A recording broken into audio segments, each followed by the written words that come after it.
Imagine a bustling city, perfectly organized and humming with life, where every tiny resident has a crucial role to play. Now shrink that city down to the size of a honeycomb cell, and you have the world inside a beehive, a marvel of nature operating with astonishing precision. Today, we enter this secret kingdom to uncover how millions of bees work together in perfect harmony. A beehive is a living structure, crafted entirely by bees from beeswax. These hexagonal cells are not just architectural wonders but serve as nurseries for baby bees, storerooms for honey and pollen, and hubs for complex social interaction. The hive is home to a superorganism led by a queen and sustained by thousands of worker bees and hundreds of drones. Despite its tiny size, this community works with incredible efficiency, ensuring survival in a challenging world. Every bee in the hive has a role tailored to its caste and age. The queen lays nearly 2,000 eggs a day, sustaining the colony's population. Drones, the males, have only one duty: to mate with a queen during her mating flights. Workers, the female bees, perform an astonishing range of jobs: building the comb, cleaning cells, nursing the young, foraging for nectar and pollen, defending the hive, and regulating temperature. Their life is a series of role changes, evolving as they age to meet the colony's needs. The hive never sleeps. Forager bees leave at dawn to collect nectar and pollen, using their remarkable navigation skills to find sources miles away. Nurse bees tend to the larvae, feeding them with royal jelly and worker jelly specially produced in their glands. Temperature within the hive is tightly controlled at about 93 degrees Fahrenheit, essential for brood development. Worker bees fan their wings to cool the hive or cluster to generate warmth, showing nature's genius at climate control. Communication is critical in a dark hive. Bees use a waggle dance to relay information about the location of food sources. This dance conveys distance, direction, and quality, the sophisticated language relying on movement and vibration. This form of nonverbal communication reveals the incredible social intelligence of bees and their ability to work as a coordinated unit. Beeswax production is a remarkable natural phenomenon. Worker bees secrete wax flakes from glands on their abdomen, which they shape and mold into the perfect hexagonal cells we see in the honeycomb. This shape is no accident. A hexagon is the most efficient way to store honey and maximize space without wasting wax. Such efficiency has inspired human architects for centuries. The importance of bees extends well beyond the hive. They are essential pollinators, supporting the reproduction of about 1/3 of the world's crops. From apples to almonds, from wildflowers to fruits, bees play a vital role in ecosystems and global agriculture. Protecting bee populations is critical to sustaining food security and biodiversity on our planet. We've glimpsed the incredible complexity and energy of life inside the hive, a world full of cooperation, precision, and purpose.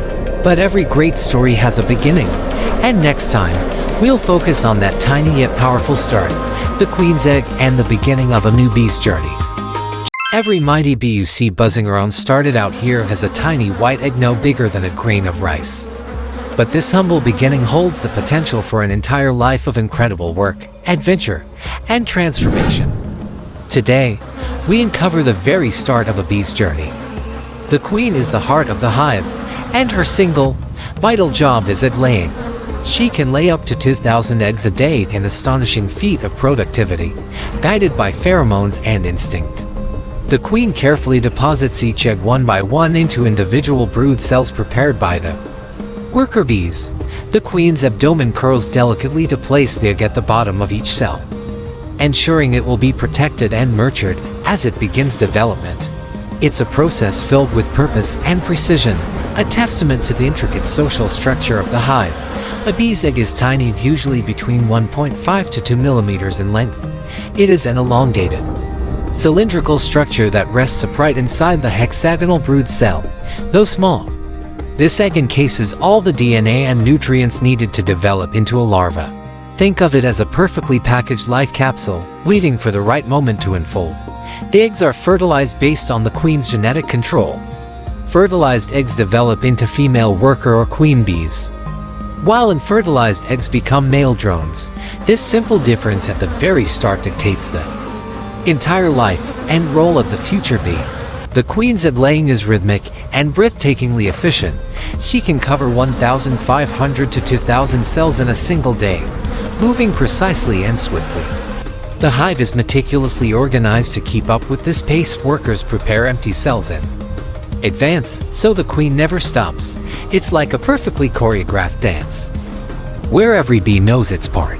The queen's movements synchronize perfectly with hive needs, ensuring the population stays balanced throughout the seasons.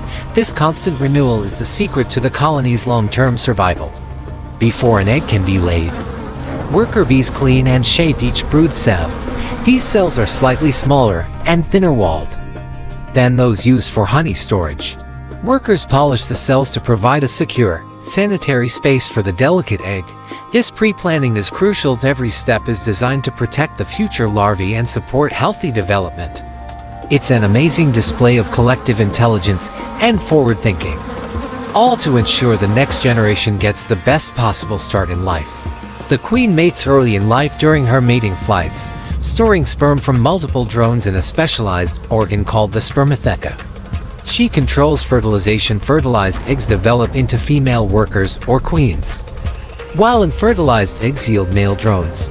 This haplodiploid system of reproduction shapes the entire social structure of the hive and ensures genetic diversity. It's a fascinating biological mechanism that gives the queen ultimate control over the colony's composition, deciding whether to create more workers, drones, or even a future queen. Once laid, the egg enters a 3-day incubation period. The worker bees cluster around the brood frames, carefully regulating temperature and humidity to create the perfect environment. They fan their wings to cool or huddle tighter to warm the cells, committing to the care necessary for the next generation. This constant attention is a beautiful example of the selfless dedication that defines a bee colony, where the survival of the many depends on the nurturing of the few. Though tiny and seemingly insignificant, each egg represents the hive's future. It has the promise of new life that will eventually take on critical roles, from nurturing young to gathering food and defending the colony. The survival and success of the hive depend on the queen's ability to produce healthy eggs and the workers' care to nurture them. Every single egg is a vital piece of the puzzle that keeps the entire superorganism thriving. Did you know tiny honeybees hold one of nature's greatest secrets to success? In just a few minutes, you'll discover how these little heroes work together to build wonders that sustain life on Earth. Stay with us and don't forget to subscribe for more amazing nature secrets. Hello, nature enthusiasts, and welcome back to our channel. Today, we're diving deep into the golden, buzzing world of the honeybee. It's a world far more complex and fascinating than you might imagine. We see them flitting from flower to flower, but what's really going on inside that bustling hive? It's not just about making honey, it's about intricate communication, brilliant engineering, and a social structure so efficient it has inspired human societies for centuries. So, what is this great secret? It's the power of the collective, the superorganism. A single bee is vulnerable, but a colony of 50,000 bees, that's a force of nature. Each bee has a specific job, a role it's born to do, from the queen laying thousands of eggs a day, to the diligent worker bees who take on different tasks as they age. They start as nursery attendants, then become architects, guards, and finally, the foragers we see dancing in our gardens. This incredible division of labor is the foundation of their success. It's a perfectly oiled machine where every single part, no matter how small, is absolutely essential for the survival and prosperity of the whole. Let's talk about their incredible home, the beehive. Those perfect hexagonal cells aren't just beautiful, they are a masterpiece of structural engineering. Why a hexagon? It has the most efficient shape for storing the maximum amount of honey with the minimum amount of wax. It's pure mathematical genius. The bees build these wax structures with astonishing precision, creating a strong, stable home that houses their young and stores their precious food reserves. And this isn't random. The hive is meticulously organized, with the nursery at the warm center, surrounded by pollen and nectar stores, and honey at the outer edges. This layout ensures the brood is kept at a constant, optimal temperature, crucial for their development. But how do they coordinate all this? How does a forager bee tell her sisters where to find the best patch of wildflowers to miles away? This is where it gets truly magical. They use one of the most sophisticated forms of communication in the animal kingdom, the waggle dance. When a forager returns to the hive, she performs a special dance on the honeycomb. The direction she faces relative to the sun indicates the direction of the food source, and the duration of her waggle tells the others the distance. It's a symbolic language, a living map that guides the entire foraging force with incredible accuracy. Imagine giving your friends directions to your favorite cafe just by dancing. This ability to share complex information allows the colony to adapt quickly and exploit the best resources available. The products of the hive are just as remarkable. We all love honey, that sweet, golden liquid that's both a food and a medicine. But bees also produce other incredible substances. There's beeswax, which we've already seen is a brilliant building material. Then there's propolis, a sticky resin they collect from trees. They use it to seal cracks in the hive and protect it from bacteria and fungi. It's so effective that it's often called bee glue and has powerful antimicrobial properties. And let's not forget royal jelly, the superfood fed exclusively to the queen bee, which allows her to grow larger and live dozens of times longer than a worker bee. Each of these substances plays a vital role in the health and security of the colony. Now, let's zoom out and look at the bigger picture. The bees' work doesn't just benefit them. Their most vital role, the one that sustains life on Earth as we know it, is pollination. As they travel from flower to flower collecting nectar, they transfer pollen, fertilizing plants and enabling them to produce fruits, seeds, and vegetables. It's estimated that 1/3 of the food we eat depends on pollinators like bees.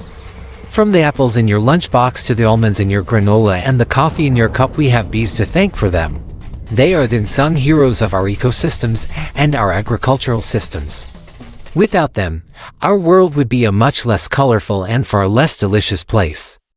The ripple effect of their daily work is immense, supporting biodiversity and ensuring the stability of countless plant species.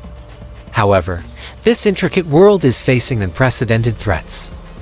Pesticides, habitat loss, climate change, and diseases are putting immense pressure on bee populations worldwide. When we see fewer bees in our gardens, it's not just a small loss, it's a warning sign for the health of our entire planet. The decline of these tiny pollinators has serious implications for food security and the balance of our natural ecosystems. It's a silent crisis that requires our immediate attention. The good news is, we can all be part of the solution. So, what can we do to help our buzzing friends? It's simpler than you might think. Planting a bee-friendly garden is a fantastic start. Choose native wildflowers, herbs like lavender and rosemary, and flowering trees.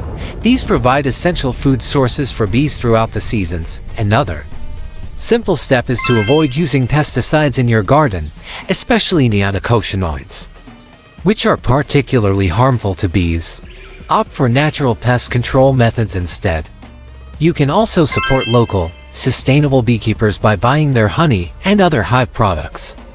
These beekeepers are on the front lines of bee conservation, and your support helps them continue their vital work. Even providing a shallow dish of water with some pebbles or marbles for bees to land on can make a huge difference on a hot day. Every small action adds up to create a safer world for bees. The honeybee colony teaches us a profound lesson about cooperation, hard work, and the importance of every individual's contribution to the greater good. It's a beautiful, self-sustaining society built on instinct, communication, and a deep connection to the natural world. Their secret to success isn't just about survival. It's about thriving together. By understanding and protecting these incredible creatures, we are not just saving the bees, we are investing in the health and future of our own world. Thank you so much for joining us on this journey into the heart of the beehive. We hope you've gained a new appreciation for these tiny architects and farmers. What if I told you the most important bee in the hive isn't the queen? It might sound crazy, but today, we're going to reveal the surprising unsung heroes that keep a colony alive. Without them, the entire hive would collapse in weeks. Stay with us, because by the end of this video, you'll understand the secret social structure that makes a bee colony one of the most fascinating superorganisms on the planet. Welcome back to the channel. For anyone new here, we're all about diving deep into the world of bees, making beekeeping accessible, and sharing the incredible science behind these tiny pollinators. So, when we talk about a hive, our minds immediately go to the queen bee. She's the mother of the entire colony, laying up to 2,000 eggs a day. She is absolutely vital, no doubt. Her pheromones are like the chemical glue holding the whole society together, letting everyone know that the colony is healthy and has a future. If she disappears, the colony quickly descends into chaos. But the queen is essentially an egg-laying machine, confined to the darkness of the hive. She doesn't forage for food, she doesn't build the comb, and she doesn't defend the colony from invaders. So, who does all the heavy lifting? The worker bees, of course. But even within the tens of thousands of worker bees, there are specialized roles that are absolutely critical. And one group, in particular, holds the key to the hive's survival. Especially during tough times, let's talk about forager bees. These are the adventurers, the breadwinners. They are the bees you see buzzing from flower to flower, collecting nectar and pollen. But their job is far more complex than just gathering food. They are expert navigators, using the sun as a compass and communicating the location of rich food sources to their sisters through an amazing performance known as the waggle dance. This dance is a complex set of movements that tells other foragers the direction and distance to a flower patch. It's like a living GPS system. Without these skilled foragers, the hive would starve. They are the engine of the colony's economy. But even the most successful forager is useless if there's no one home to receive the goods. This brings us to the receiver, or processor bees. When a forager returns to the hive, loaded with nectar, she doesn't just dump it into a cell. She passes it mouth to a younger house bee. This process, called trophallaxis, is where the magic of honey making begins. The house bee adds enzymes from her own body to the nectar, which starts breaking down the complex sugars into simpler ones. This nectar is passed from bee to bee, reducing its water content and adding more enzymes each time, until it's finally placed in a honeycomb cell to ripen into honey. These processor bees are the hive's master chefs, turning raw plant sugar into a stable, energy-rich food that can last for years. Now, let's go even deeper to the role I believe is the most underrated but arguably the most crucial for long-term survival, the nurse bees. These are the youngest adult workers, typically just a few days old. Their primary job is to care for the next generation. They feed the larvae, a mixture of pollen and honey, and they produce a special substance called royal jelly from glands in their heads. This high-protein superfood is what turns a regular larva into a queen. But more importantly, the nurse bees are responsible for raising the tens of thousands of new workers that will replace the older generation. Think about it. The average worker bee only lives for about 6 weeks in the summer. That means the colony's population is constantly turning over. A healthy, continuous supply of new bees is non-negotiable. If the nurse bees fail, if they can't feed the brood properly, or if disease sweeps through the nursery, the hive's population plummets. Within a few weeks, there won't be enough foragers to bring in food, not enough guards to defend the entrance, and not enough bees to regulate the hive's temperature. The colony is doomed. So while the queen lays the eggs, it's the nurses who truly raise the army. They are the kingmakers and the foundation of the future. Join us. And there's one more group we have to mention, the undertaker bees. Thanks for watching. Yes, you heard that right. Bees have designated undertakers. Natural world. About 1 to 2% of the colony's workers take on the role of removing dead bees from the hive. This is a vital hygiene task. A dead bee can be a breeding ground for bacteria and fungi that could devastate the colony. These undertaker bees will carry their fallen sisters far away from the hive entrance to prevent the spread of disease. It's a somber but essential job that protects the health of the entire superorganism. So, let's put it all together. The queen is the heart of the hive, but she's not the whole story. The foragers are the providers, the processors are the chemists, the undertakers are the medics, and the nurses. The nurses are the future. They are the ones ensuring the colony's legacy continues. Generation after generation, it's this incredible division of labor. This complex social web where every bee has a purpose that makes the hive so resilient. It's not about one single important bee. It's about the seamless cooperation of thousands of individuals working for the collective good. And understanding this helps us become better beekeepers and better advocates for bees. For instance, when we inspect a hive, we're not just looking for the queen. We're looking for a healthy brood pattern, which tells us the nurse bees are doing their job. We're observing the flow of pollen coming in, which tells us the foragers are successful. Every role is a piece of the puzzle, a vital sign for the colony's health. So next time you see a bee, remember there's an entire civilization behind her, a bustling city where every citizen has a critical role. It's a beautiful reminder that even the smallest creatures can achieve incredible things when they work together. How do these incredible insects adapt to the changing seasons? And more importantly, how do they face unprecedented threats like pesticides, vanishing habitats, and a shifting climate? Today, we're diving deeper, beyond the hive entrance, to witness the daily drama, the ingenious engineering, and the secret language that allows bees to survive. We'll also confront the dangers they face and discover how we, their human neighbors, can become their greatest allies. Let's begin with a day in the life of the colony. It's a symphony of coordinated action from sunrise to sunset. Imagine thousands of worker bees, each with a specific job. The youngest start as nurse bees, tending to the precious larvae and feeding them royal jelly. They meticulously clean the hexagonal cells, preparing them for the next generation. As they age, their roles shift. Some become architects, producing wax from glands on their abdomens to build and repair the comb.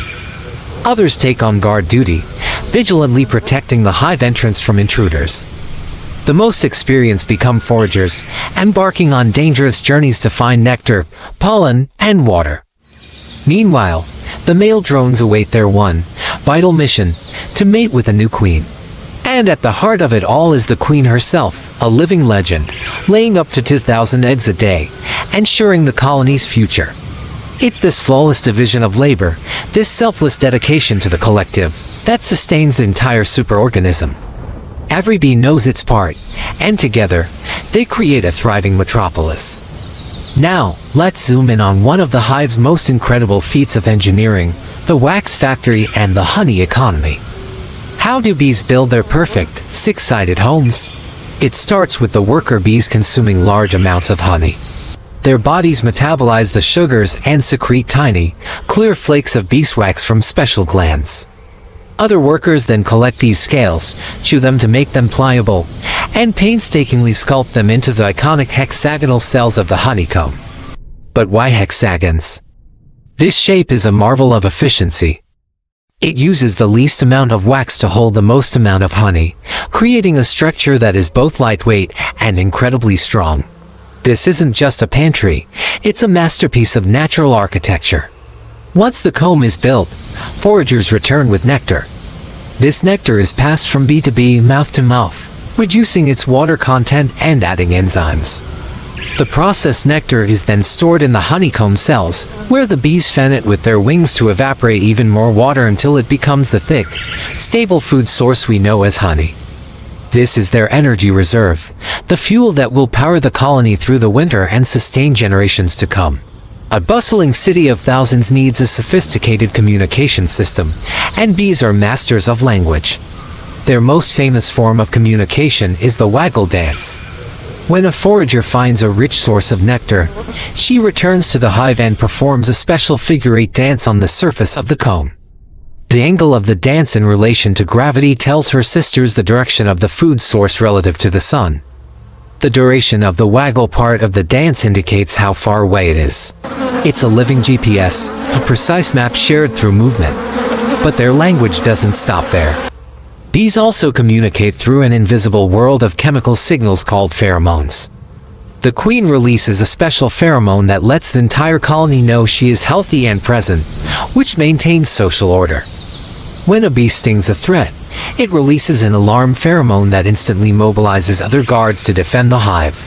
These chemical messages regulate everything from foraging to reproduction to defense, allowing the colony to act as one unified mind. It's this constant flow of information through dance, touch, and scent that allows bees to make collective decisions, respond to threats, and demonstrate remarkable resilience in the face of a changing world. But even with their incredible resilience, bees are facing threats that are pushing them to their limits. Their world is shrinking. Habitat loss, driven by agriculture and urbanization, is wiping out the wildflower meadows and diverse landscapes they depend on for food. Imagine flying for miles and finding nothing but a monoculture crop or a concrete jungle. This is the reality for many bees.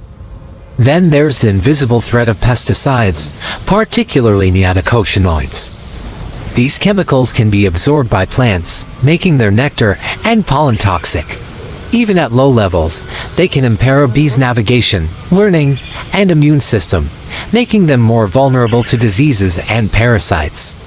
Speaking of parasites, the varroa destructor mite is one of the bee's most formidable enemies. This tiny parasite latches onto bees, feeding on their body fat and transmitting deadly viruses. It weakens the entire colony from the inside out. And layered on top of all this is climate change. Erratic weather patterns, unseasonable warmth, and prolonged droughts disrupt the delicate timing between when flowers bloom and when bees emerge to pollinate them. The stress is visible. Beekeepers find hives with patchy brood patterns, diminished honey stores, and a workforce struggling to survive. These aren't just problems for bees. They are threats to our entire food system, which relies heavily on their pollination services. Faced with these daunting challenges, it's easy to feel helpless, but this is where the story turns. This is where we come in. Across the globe, a powerful partnership between humans and bees is taking shape, offering a beacon of hope. Beekeepers are on the front lines, acting as stewards of their colonies. They employ sustainable practices, carefully monitoring for parasites like the varroa mite and developing innovative, chemical-free treatments. They are not just honey farmers, they are conservationists. Beyond the apiary, a movement is growing. In bustling cities, urban beekeeping is thriving on rooftops and in community gardens, bringing pollination back to our concrete landscapes. People are transforming their own backyards, balconies, and window boxes into pollinator-friendly havens. Planting native wildflowers, avoiding pesticides, and providing a small water source are simple actions with profound impacts. These small patches of habitat create vital corridors for bees and other pollinators to travel and forage.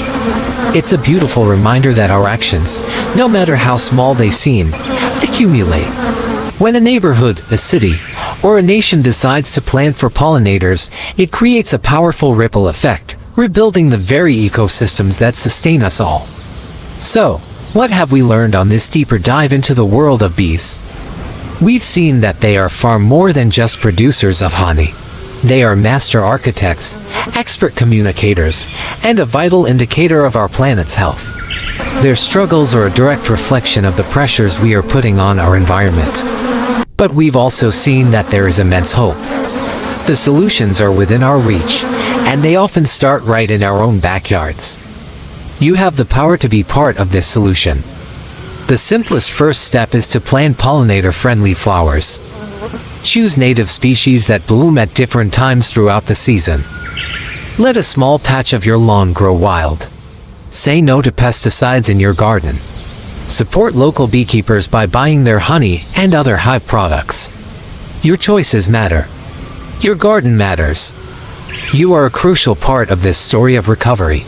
Did you know that climate change could wipe out half of the world's bee populations by 2050? That's not just a loss of bees, that's a threat to the very food we eat. Hi everyone, welcome back to the channel. Today, we're diving into how climate change is silently threatening bees and why it matters to all of us. By the end of this video, you'll understand the key dangers bees face, and most importantly, what you can do right now to help save these incredible pollinators. First, let's talk about why bees are so vital. Think about your favorite foods: apples, almonds, blueberries, coffee. What do they have in common? They all depend on pollination, and bees are the world's most important pollinators. Roughly 1/3 of the food we eat relies on these tiny creatures. Without them, our grocery store aisles would look drastically different, and a lot emptier. They are a cornerstone of our food system and biodiversity. Their work ensures the reproduction of countless plants, which in turn supports entire ecosystems. So, a threat to bees is a direct threat to our food security and the health of our planet. So, how exactly is climate change putting bees in danger? There are three main ways this is happening: rising temperatures, extreme weather, and what scientists call phenological mismatch. Let's start with rising temperatures.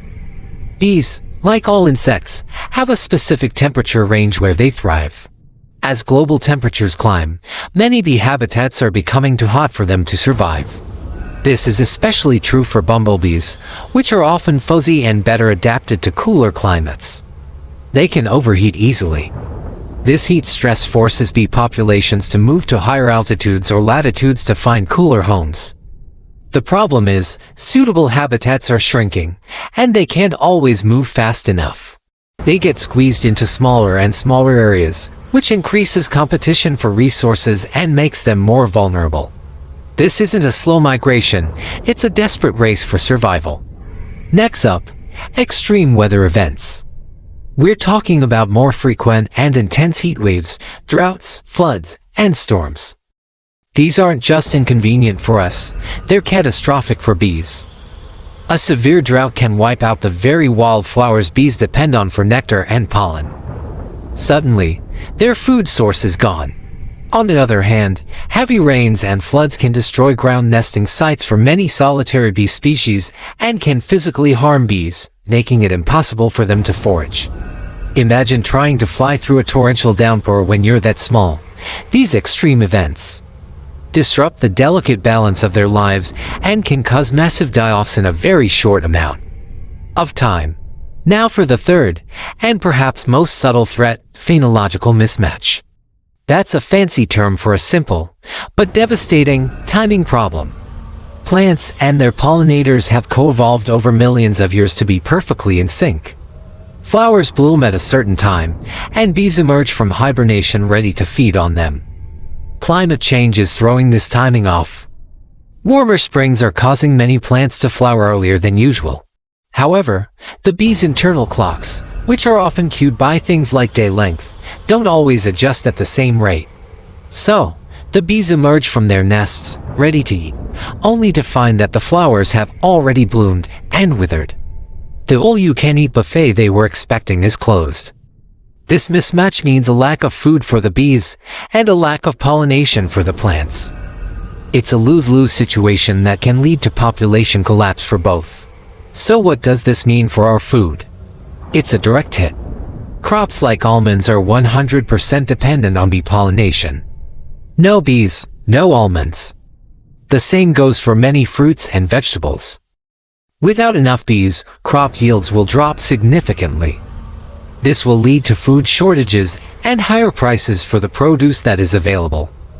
The variety of food we enjoy will shrink. It's not just about losing honey, it's about losing the core components of a healthy and diverse diet.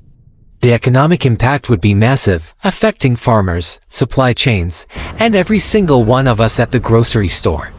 The situation sounds dire, and it is serious. But here's the most important part: we are not helpless. There are concrete actions we can all take, right now, to make a difference. The collective impact of small changes can be enormous. First, let's talk about your own backyard or balcony. You can create a bee-friendly oasis. Plant native wildflowers. Native plants are the best food source for local bee populations because they evolve together.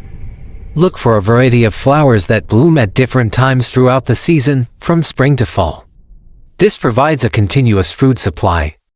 Flowers like lavender, sunflowers, and coneflowers are great options. And please avoid using pesticides, especially neonicotinoids, which are highly toxic to bees. Opt for organic gardening practices instead. You'll be creating a safe haven for bees to feed and thrive. Another simple but effective action is to provide a water source. Bees get thirsty too.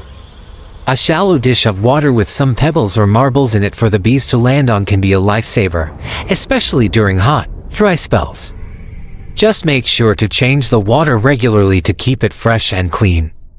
It's a tiny effort that makes a huge difference for your local pollinators. You can also support bee-friendly farmers and beekeepers. When you're shopping, look for local, organic produce. Farmers who practice organic and sustainable agriculture are actively working to protect pollinators by avoiding harmful chemicals and promoting biodiversity on their land. Buying local honey from a nearby beekeeper also supports the people who are on the front lines of bee conservation. They are stewards of bee health and play a crucial role in maintaining healthy bee populations. Beyond our personal actions, we need to advocate for bigger change. Support policies and leaders who take climate change seriously. Reducing our carbon footprint as a society is the ultimate solution to protecting bees and ourselves. This means supporting renewable energy, sustainable transportation, and regulations that protect natural habitats. Write to your representatives, join conservation organizations, and use your voice to speak up for the pollinators who can't speak for themselves. Every voice adds to a chorus demanding change. Think about it, saving the bees isn't just about saving an insect. It's about preserving the beauty and abundance of our world. It's about ensuring that we have food on our tables and that future generations can enjoy the same fruits, vegetables, and vibrant ecosystems that we do. These tiny creatures hold up our world in ways we're only just beginning to fully appreciate. Their fate is intricately linked with our own. By planting a flower, choosing organic, or speaking out, you become part of the solution. Every action, no matter how small it may seem, contributes to a healthier planet for bees and for us. Thank you so much for watching. I hope this gave you a clearer picture of the challenges bees are facing and inspired you to take action. If you found this video helpful, please give it a thumbs up and share it with someone you think should see it. Don't forget to subscribe and hit that notification bell so you don't miss our next video. What are you doing to help the bees? Let me know in the comments below. Thanks again for tuning in.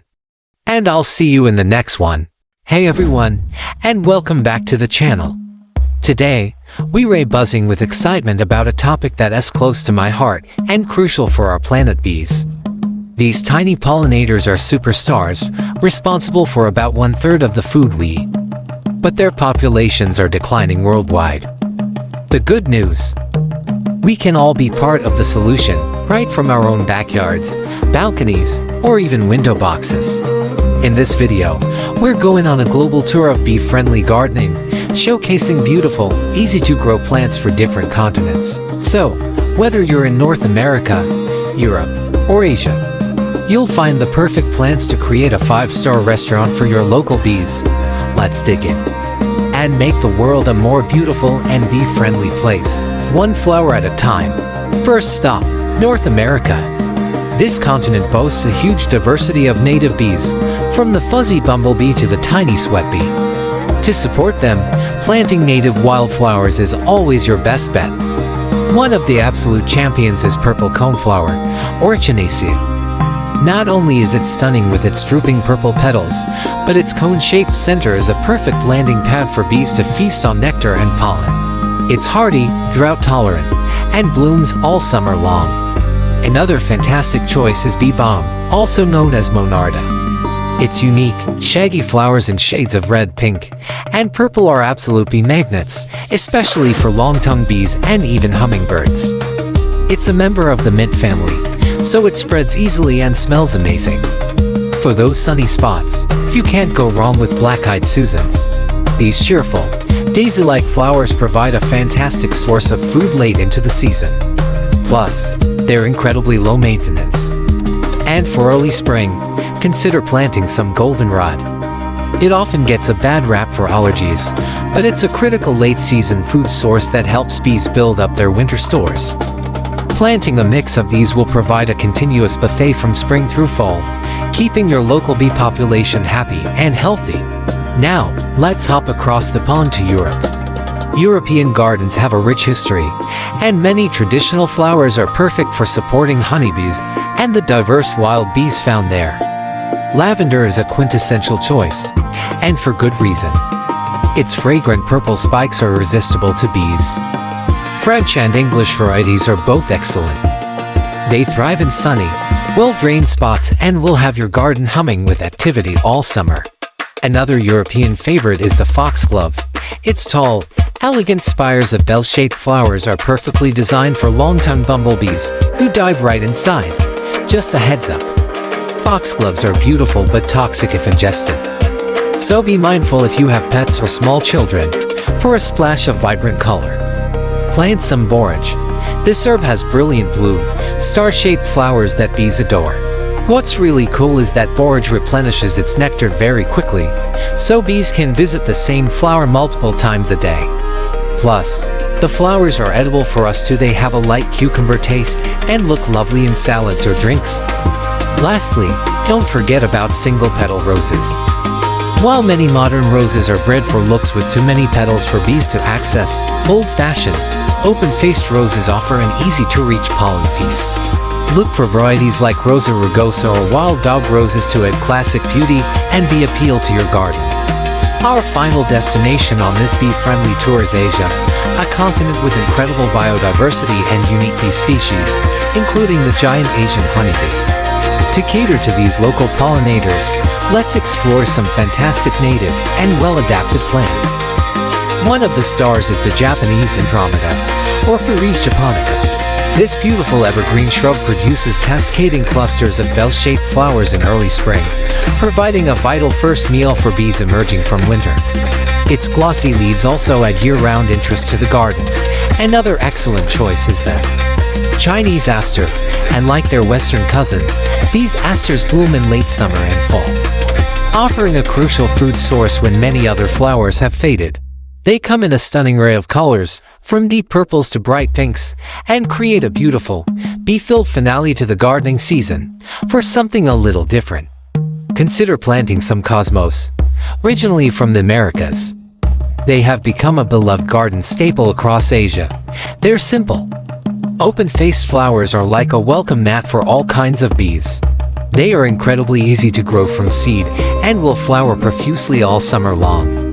And we can't forget about flowering trees. The Japanese cherry blossom, or sakura, is not just a cultural icon. Its blossoms are an essential early spring food source for bees. Planting a variety of these Asian-friendly plants will not only create a stunning garden but also a thriving habitat for the continent as precious pollinators. So, we've traveled from North America to Europe and Asia, discovering amazing plants that can help save our bees. But creating a bee-friendly garden is about more than just flowers. Here are a few universal tips that apply no matter where you live. First, provide a water source. A shallow dish filled with pebbles or marbles and a little water gives bees a safe place to drink without drowning. Second, avoid pesticides at all costs. These chemicals are harmful to bees and other beneficial insects. Opt for natural pest control methods instead. Third, think about shelter. Leave a small and tidy patch in your garden with some bare soil, leaf litter, or hollow stems. This provides crucial nesting sites for solitary bees, which make up the vast majority of bee species. Finally, plant in clumps. A large patch of the same flower is more attractive to bees than single, scattered plants, as it allows them to forage more efficiently. By combining the right plants with these simple practices, you can transform your garden into a true sanctuary. You're not just planting flowers, you're building an ecosystem, supporting biodiversity, and ensuring a healthier planet for generations to come. Thank you so much for joining me on this global gardening adventure. I hope you feel inspired to plant a few new flowers and welcome some buzzing buddies into your space. Every single bee-friendly plant makes a difference, no matter how small your garden is. What are your favorite plants for bees in your part of the world? Share them in the comments below. I'd love to learn from you all. Let's grow this community and our gardens together. You've probably heard that bees are in trouble. Pesticides, habitat loss, and climate change are all putting immense pressure on these tiny powerhouses that are so vital for our ecosystem. But what if I told you that the concrete jungles we call home are becoming unlikely sanctuaries for them? That's right. We're talking about urban beekeeping. So, why are cities becoming such great places for bees? It might seem counterintuitive, but urban environments offer a surprising number of advantages. First, think about the sheer diversity of flowers. Our city parks, botanical gardens, backyard flower pots, and even balcony window boxes create a year-round, multicultural buffet for bees. Unlike vast rural areas that often feature monoculture crops, huge fields of just one type of plant, cities provide a continuous and varied source of nectar and pollen. This constant food supply helps bee colonies stay strong and healthy throughout the year. Another huge plus for city bees: fewer pesticides. While farms often rely on chemical treatments that can be harmful to pollinators, many city parks and private gardens have adopted more bee-friendly, organic practices. This reduced exposure to neonicotinoids and other harmful chemicals means urban bees can forage in a safer, less toxic environment. It's like swapping a fast food diet for a wholesome, organic one. The difference in their health and resilience is remarkable. In fact, some studies have shown that urban bee colonies are often healthier and more productive than their rural counterparts. Now, let's talk about the incredible people making this happen, the urban beekeepers. These aren't just folks in full-body suits with smokers in hand, tending to hives in a field. They are your neighbors, your colleagues, the people you see at the local coffee shop. They are passionate individuals who are transforming rooftops, balconies, and community gardens into buzzing bee havens. They're setting up hives on top of office buildings, hotels, and even famous landmarks. Take Paris, for instance, where beehives sit atop the iconic Opera Garnier, or New York City, where the rooftop of the Waldorf Astoria has been home to thousands of bees. These urban pioneers are not just harvesting honey, they're educating their communities, raising awareness, and proving that nature can thrive even in the most developed landscapes. Their dedication is creating vital corridors for pollinators, connecting green spaces across the cityscape and helping bee populations grow and diversify. So, what does this mean for the bigger picture for global bee populations? Well, every single urban hive contributes to the genetic diversity and resilience of the bee population as a whole. These urban colonies act as reservoirs, helping to safeguard bee species that are under threat in other areas. They create a network of safe zones that can help bees repopulate and expand. Furthermore, urban beekeeping is a powerful educational tool. When people see hives in their own neighborhoods and can taste the unique flavor of hyperlocal honey, it creates a personal connection. It transforms the abstract problem of saving the bees into a tangible, local, and empowering mission. This groundswell of public support is crucial for driving policy changes and promoting more sustainable practices on a global scale. It shows that conservation isn't just something that happens out there in the wild. It can and must happen right where we live. Feeling inspired? Wondering how you can join this incredible movement? You might be thinking, but I live in an apartment or I don't have a backyard. No backyard, no problem. There are so many ways to help. You can start small by planting bee-friendly flowers in window boxes or on your balcony. Lavender, rosemary, and marigolds are all great options. If you have access to a shared space, consider starting or joining a community garden. These shared green spaces are lifelines for urban pollinators. You could also look up local urban beekeeping groups or associations in your area. Many of them offer workshops, volunteer opportunities, or even hive hosting programs. And one of the easiest and tastiest ways to contribute: support your local urban honey brands. Buying their honey directly fuels the movement, helping beekeepers maintain their hives and expand their operations. Every jar you buy is an investment in a healthier, more vibrant city. The rise of urban beekeeping is more than just a trend. It's a beautiful example of how we can redesign our relationship with nature. It proves that our cities don't have to be gray and lifeless. They can be dynamic ecosystems where humans and wildlife coexist and flourish. It's a story of hope, community, and sweet success. The buzz from a rooftop hive is the sound of a city that is alive in a whole new way. If you believe in a future where bees thrive alongside us, subscribe for more inspiring stories, share this video to spread the buzz, and comment with how you're helping bees where you live. Together, we can build cities that hum with life. Across the globe, beekeepers, the frontline guardians of our pollinators, are sending out a distress signal. Their stories paint a vivid, urgent picture of a world in flux. Take Sarah, a beekeeper from California. She's watched her hives, once bustling cities of honeybees, shrink year after year. The relentless rise in temperatures and prolonged droughts have scorched the wildflowers, leaving her bees with a barren landscape, a food desert where a feast once stood. Her voice cracks when she talks about it. It's not just about lost honey.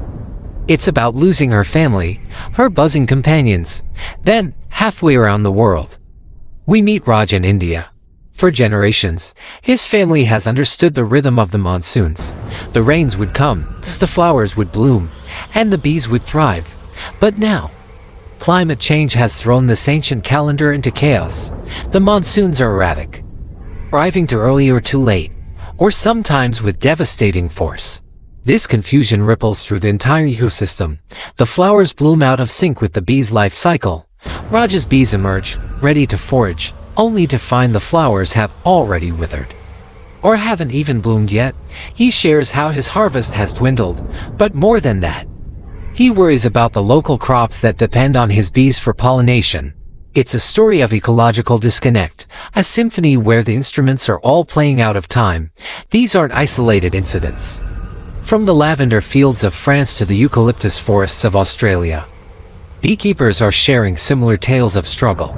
They're witnessing firsthand how our changing climate is disrupting the delicate dance between bees and flowers, a dance that's been perfected over millions of years.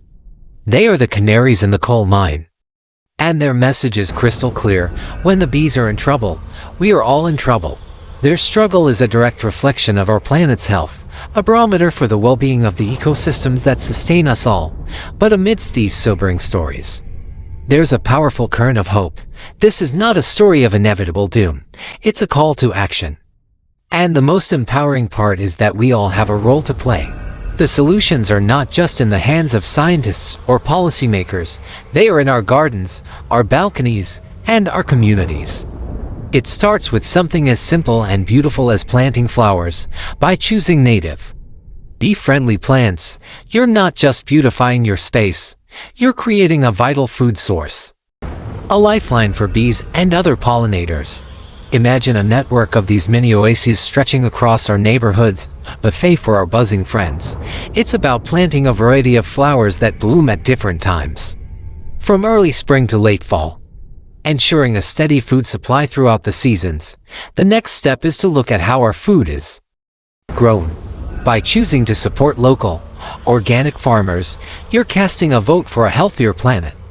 These farmers often use sustainable practices that protect soil health and avoid the use of harmful pesticides,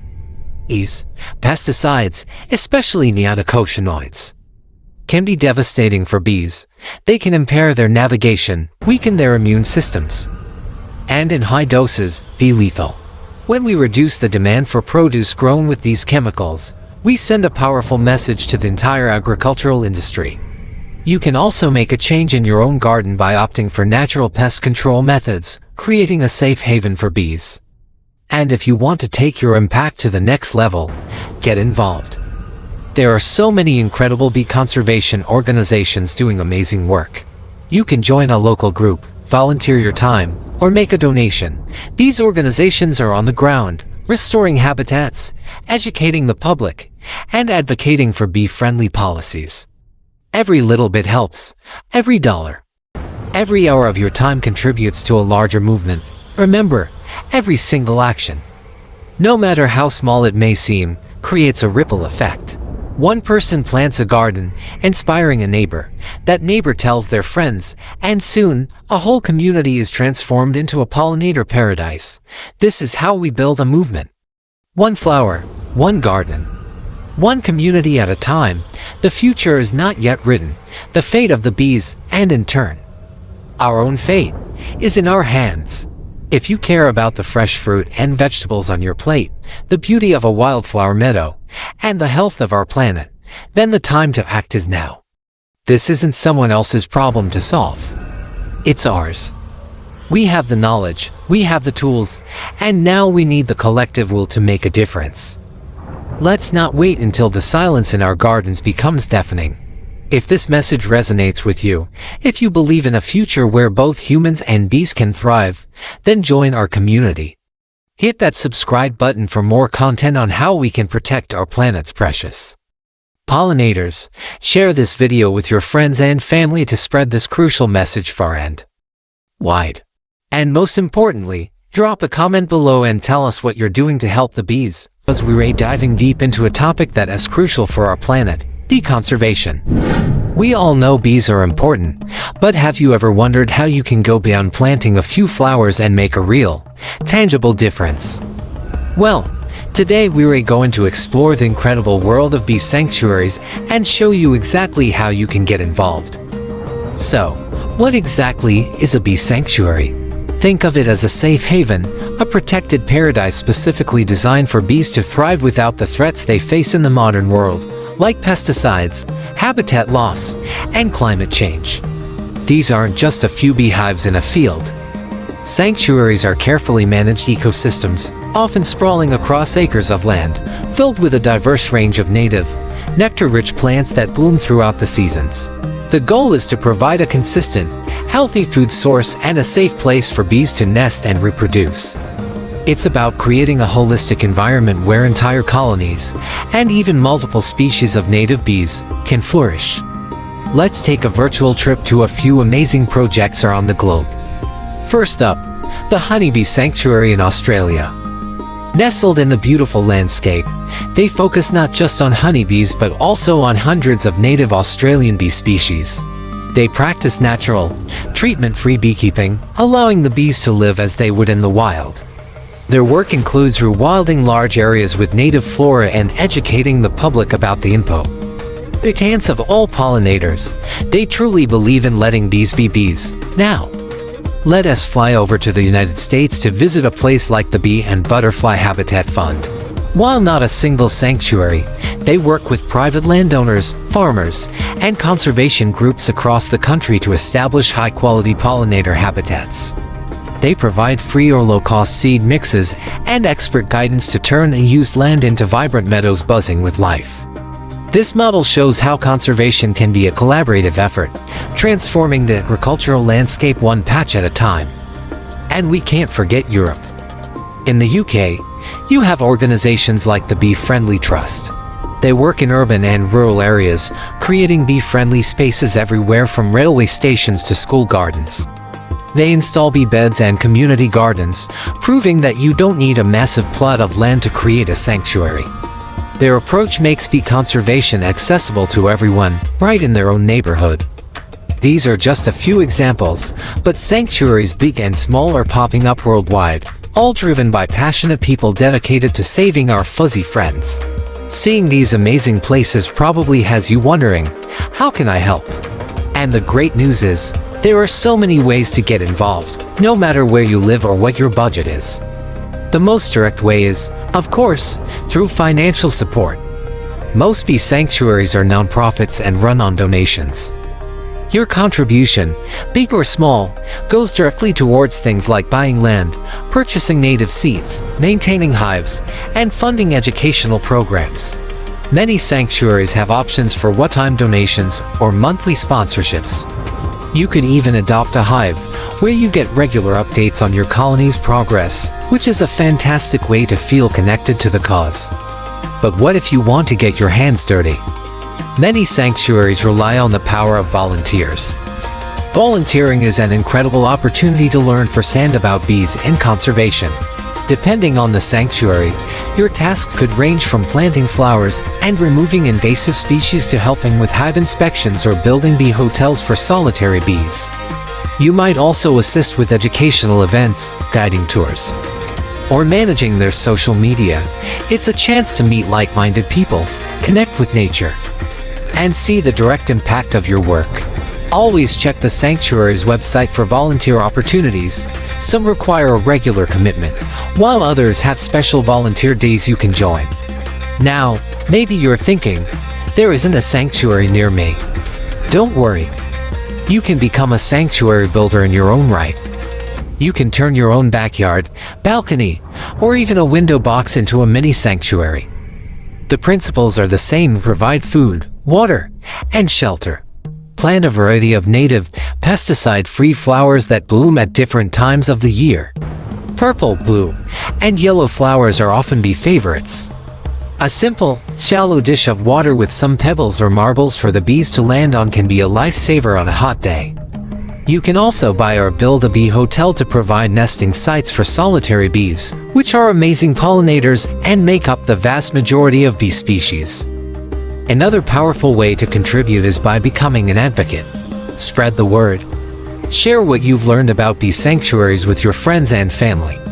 Use your social media to post about the importance of bees and highlight the work of your favorite sanctuary. Education is a huge part of conservation. The more people who understand the challenges bees face, the more support there will be for solutions. You can also make conscious choices as a consumer. Support local, organic farmers who use bee-friendly practices.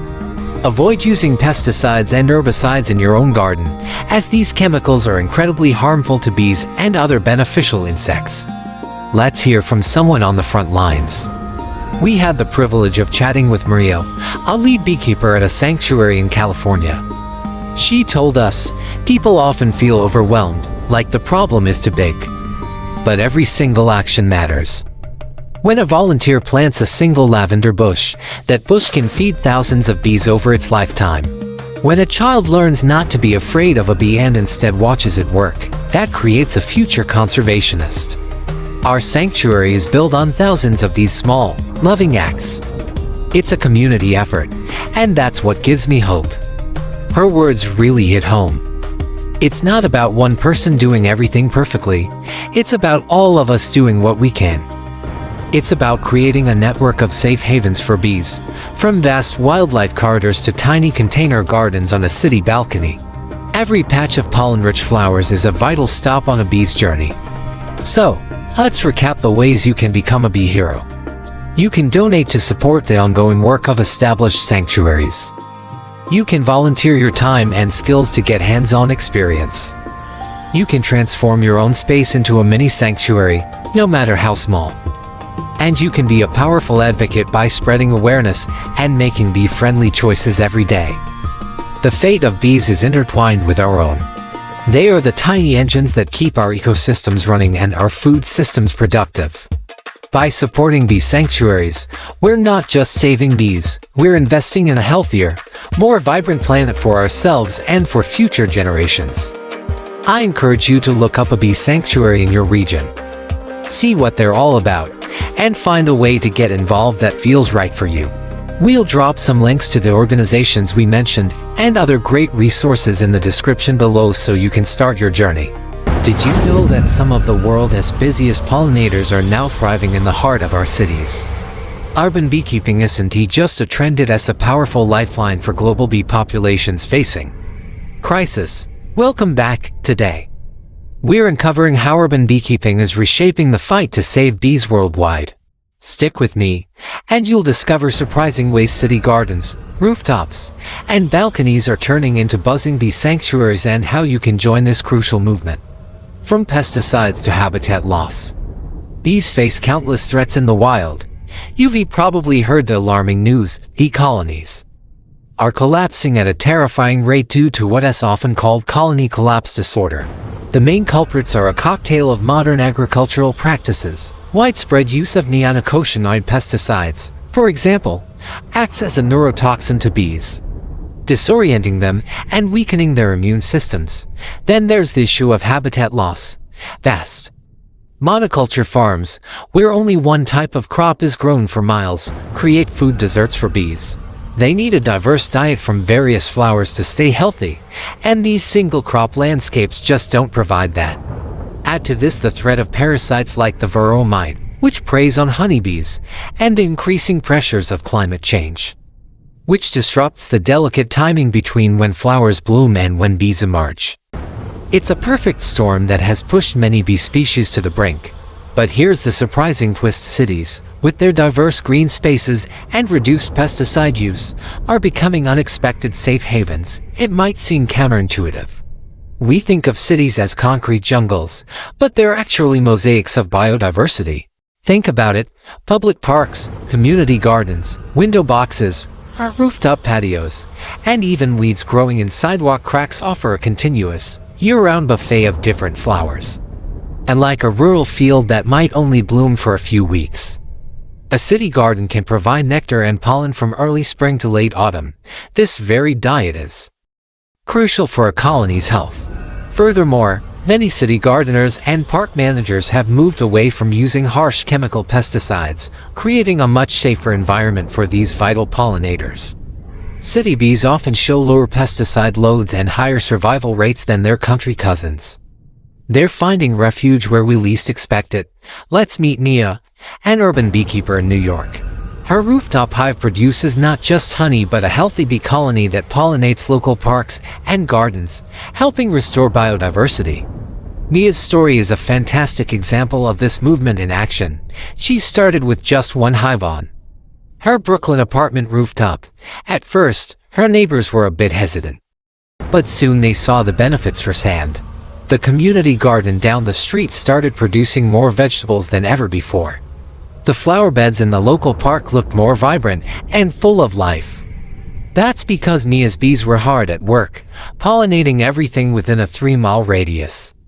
Her single hive is now a small apiary of 5, and she even runs workshops for local schools, teaching kids about the importance of bees. The honey her bees produce is a unique reflection of the city's flora: a taste of linden trees, clover from the park, and flowers from countless balcony gardens. It's a sweet bonus, but the real reward, as Mia says, is seeing her little patch of the city buzz back to life. Urban hives do more than just help bees. They reconnect people with nature and their food systems. When you have a beehive in your community, you start to see the world differently. You notice the flowers more. You think about where your food comes from. This educational component is one of the most powerful aspects of urban beekeeping: community. Apiaries become outdoor classrooms, teaching both kids and adults about the critical role of pollinators. People learn that bees are generally docile and are only interested in flowers, not in stinging you. This helps to reduce fear and replace it with fascination and respect. It also makes us more conscious consumers. Urban beekeepers are often advocates for organic gardening and creating more green spaces. They encourage their neighbors to plant bee-friendly flowers and to avoid using pesticides. This collective action creates a ripple effect, transforming entire neighborhoods into more sustainable, pollinator-friendly ecosystems. It's about building a community that cares, one beehive at a time. So, how can you get involved? You don't need a rooftop to make a difference. The simplest and most effective thing you can do is to plant pollinator-friendly flowers. Even a small pot on a balcony or a window box can become a vital feeding station for bees. Choose native plants and flowers that bloom at different times of the year to provide a consistent food source. Plants like lavender, sunflowers, borage, and bee balm are fantastic choices. Another huge step is to completely avoid using pesticides and herbicides in your garden.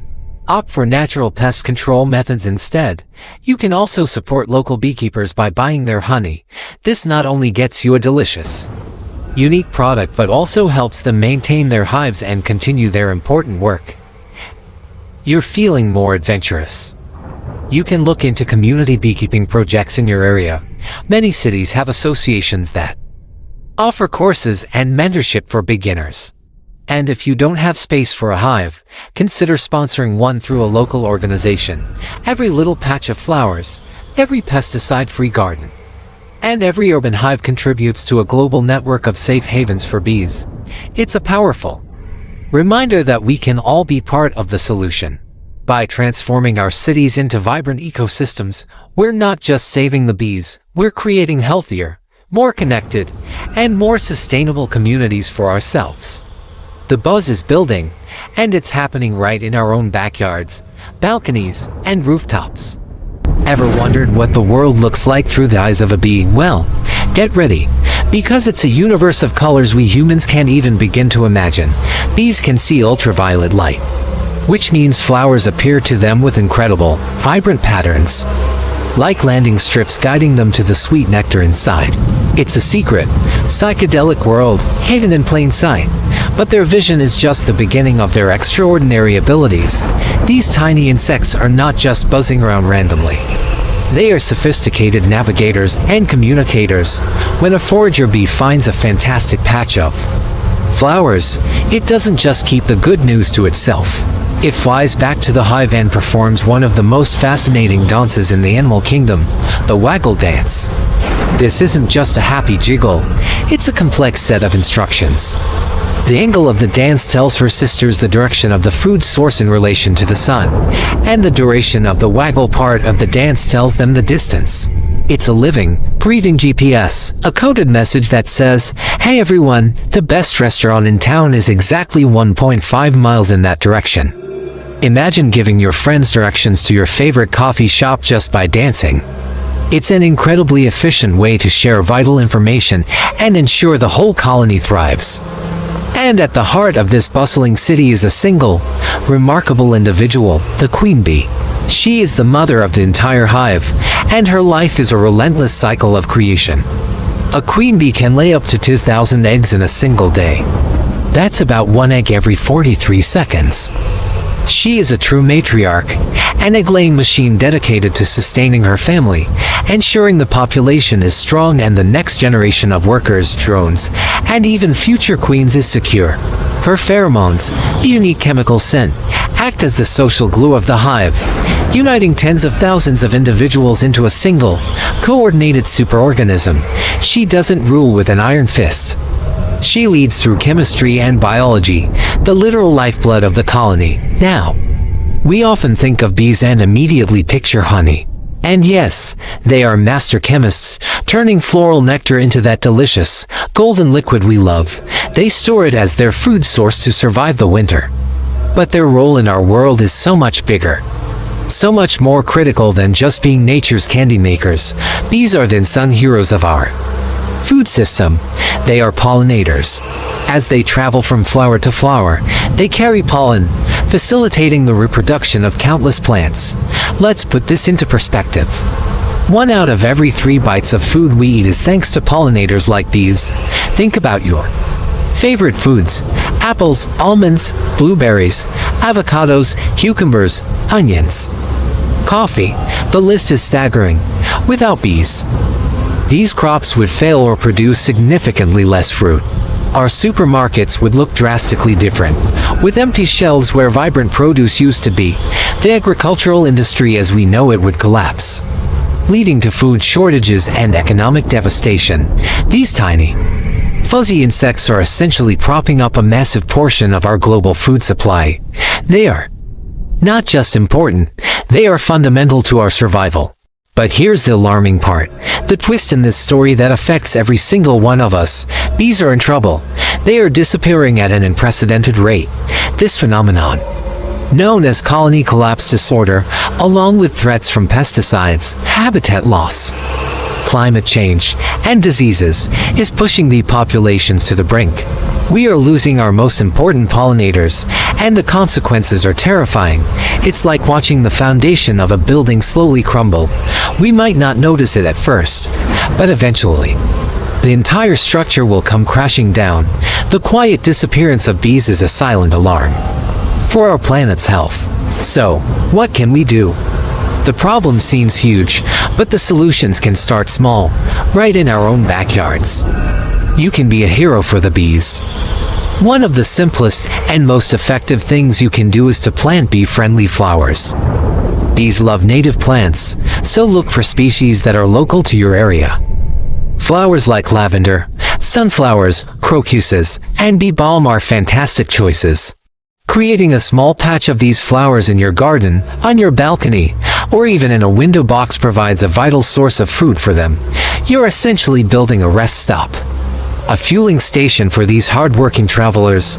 Another crucial step is to avoid using harmful pesticides in your garden, many common garden chemicals are toxic to bees and other beneficial insects. Opt for natural, organic pest control methods instead. You'll be creating a safe haven for bees and making your own garden healthier in the process. You can also support local, sustainable beekeepers by buying their honey. These beekeepers are on the front lines of bee conservation, working tirelessly to keep their colonies healthy and thriving. Your purchase directly supports their efforts and helps maintain local bee populations. Let's not forget about providing a water source. Bees get thirsty too. A shallow dish of water with some pebbles or marbles in it for them to land on can be a lifesaver. On a hot day, it's a small gesture that can make a big difference. The truth is, these tiny creatures, with their ultraviolet vision and secret dance language, are carrying the weight of our world on their little wings. They are not just insects. They are one of the most important pillars of our ecosystems and our food security. They are the unsung, buzzing heroes we've taken for granted for far too long. Their future is our future. Their survival is linked to our own in a delicate, intricate dance of interdependence. We have a choice. We can continue to ignore the warning signs, or we can step up and become guardians for these vital creatures. The next time you see a bee, don't swat it away. Take a moment to appreciate the immense, invisible work it's doing. Thank it, for that bee might be responsible for the food on your plate. If this story buzzed with you, please hit that like button and subscribe to our channel for more incredible stories from the natural world. Sharing this video helps spread the word and gives our tiny heroes a louder voice. Let's work together to keep the buzz alive. Thanks for watching, and we'll see you in the next one.